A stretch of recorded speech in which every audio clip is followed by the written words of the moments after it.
You see this heat damage? Oh, I don't think so. This heat damage is not going to stop my natural hair show. Nope.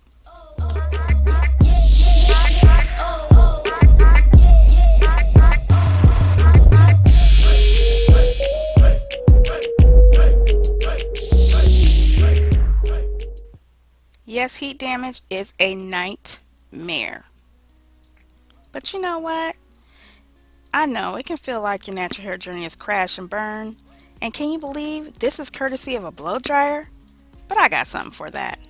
Yes, snip, snip, snip. Those damaged ends had to go. But what if I don't feel like cutting my hair? You see why I have not flat ironed my hair? I'm not trying to play that with heat, not at all.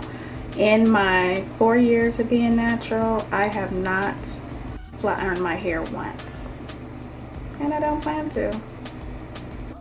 Now I need you to remember not everyone's hair handles heat the same. Overall hair health, porosity, color treatment, and heat protecting can play a role in desired results.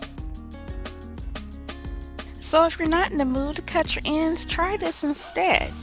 I decided to go ahead and knot the ends of my braids.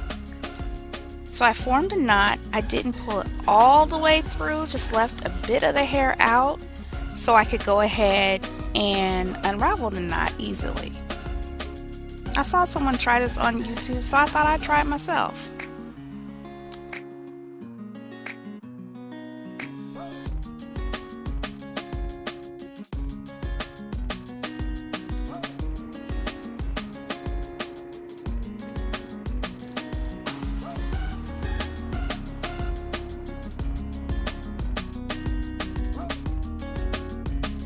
If you want to know if putting knots on the end of my braids actually help to enhance curl, here you go.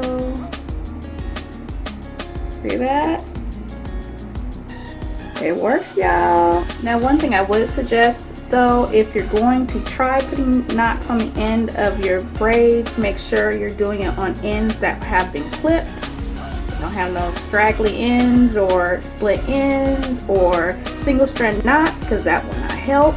I say that because if your ends are not smooth when trying to take down the knots, the additional friction from raggedy ends will do nothing but cause frizz, and you don't want that. And also make sure you're taking them down with oil on your hands. Running the ends of your braids or twists can also help while you're transitioning.